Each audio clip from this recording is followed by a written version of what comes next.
Hello lovelies, I'm Black Veil. Thanks for clicking on this video.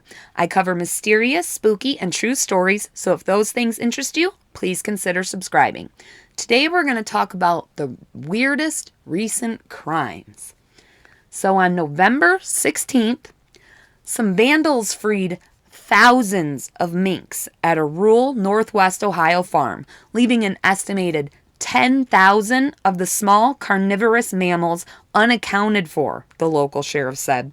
In fact, so many minks were killed crossing the nearby road that a plow had to be brought in to move the carcasses away.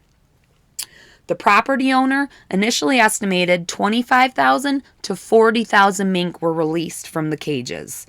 But his employees at the farm were able to corral many of the minks that remained on the property.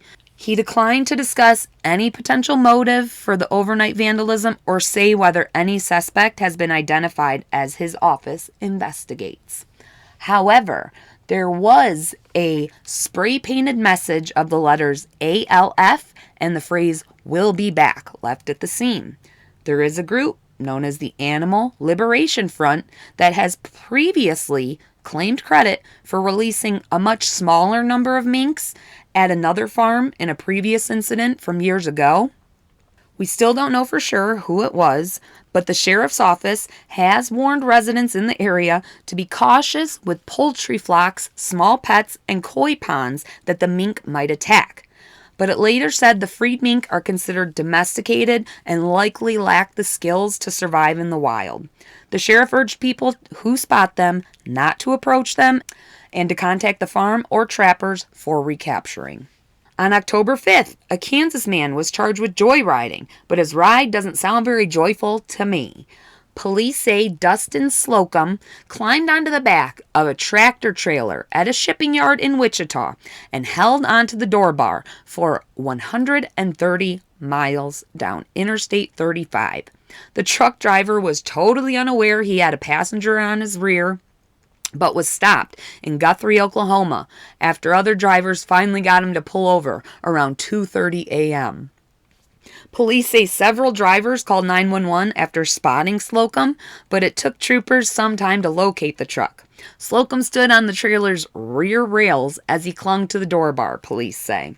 It's good that we were able to get him stopped and keep that man that was on the back of that safe, because that could have been a fatal mistake. Trooper Eric Foster with the Oklahoma Highway Patrol said. Slocum was charged with public intoxication.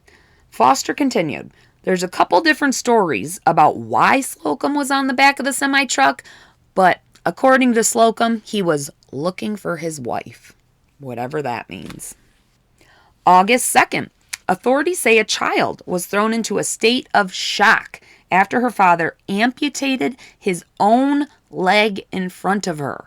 Per a probable cause affidavit cited by NBC News, Shannon Cox faces a felony charge of endangering the welfare of a minor in connection with the August 2nd incident, in which the Arkansas 48-year-old reportedly used a chop saw to remove part of his right leg in the presence of his 5-year-old.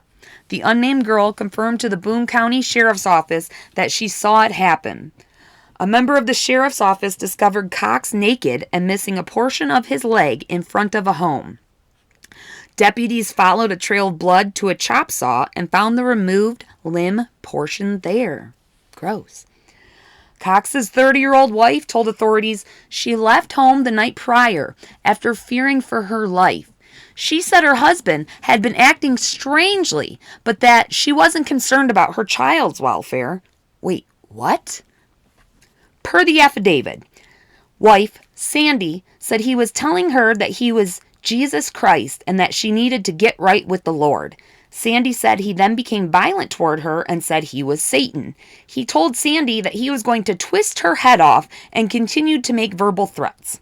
She was charged with a felony count of endangering the welfare of a minor as well, which I kind of feel like she should be.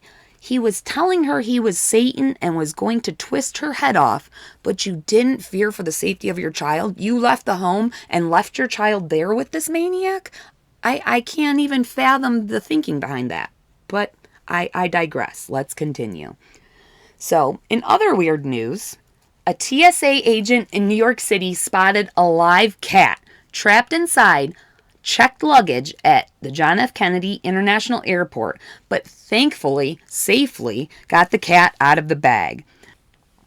The orange tabby did not belong to the individual with the suitcase. It belonged to someone else in the household.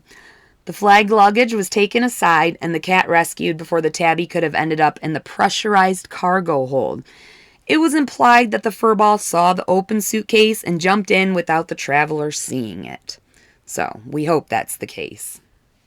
And our last story is about a fisherman who caught a 67-pound goldfish. It took a 25-minute battle for the UK fisherman Andy Hackett to catch the colossal carp nicknamed the carrot that weighs in over a staggering 67 pounds 4 ounces or 30 kilograms. The giant fish is believed to be the second largest of her type ever to be caught. With its striking orange color, the massive goldfish-like creature easily stands out as it swims below the water's surface. The carrot, however, has proven to be a challenge to catch. Hackett landed the prize fish, a hybrid of a leather carp and a koi carp, on November 3rd while visiting the lake site. The fishery manager, Jason Cowler, told the Daily Mail, "We put the carrot in about 20 years ago as something different for the customers to fish for. Since then, it has grown and grown, but it doesn't often come out. It's not the biggest resident in the lake, but by far the most outstanding because of its bright orange color. It really does look just like a goldfish, but a very big one."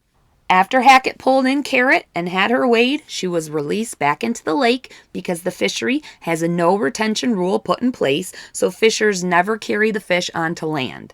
It was also noted on their Facebook page that the fish are treated for any injuries before they're released back into the water, if anybody was worried. So, I'd like to hear everybody sound off in the comments below. Have you heard any weird recent crime stories that you want to share?